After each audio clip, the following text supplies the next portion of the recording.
Welcome to my kitchen. Today we will going to make fish fillets. Here are some nutritional facts about fish fillet. Here is the market form of fish fillet, which can be bought in the frozen section of the supermarket. First, you have to wash, cut, and drain the fish fillet.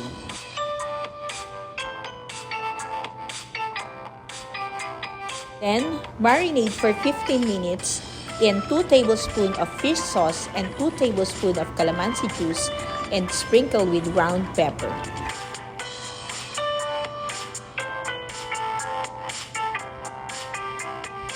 Mix together 1/2 cup flour, 1/2 cup cornstarch, and 1 teaspoon salt.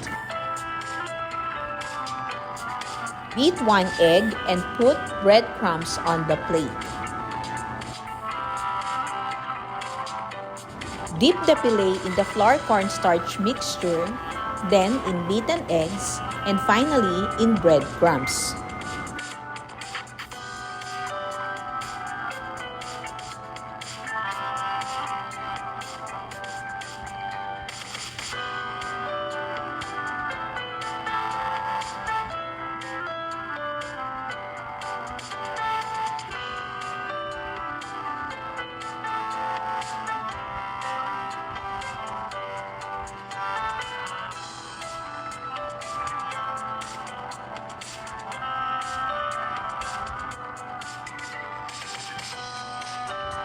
Rest for about 15 minutes before deep frying.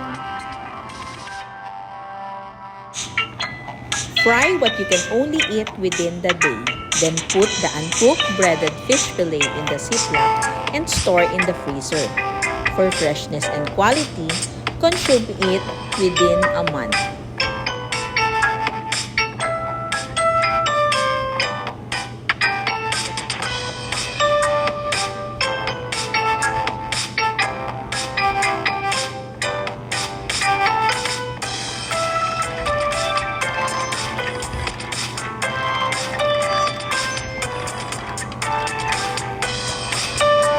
Dip in your favorite sauce and enjoy your fish fillet. This is Teacher Mylene. Thank you for watching and please subscribe to my YouTube channel.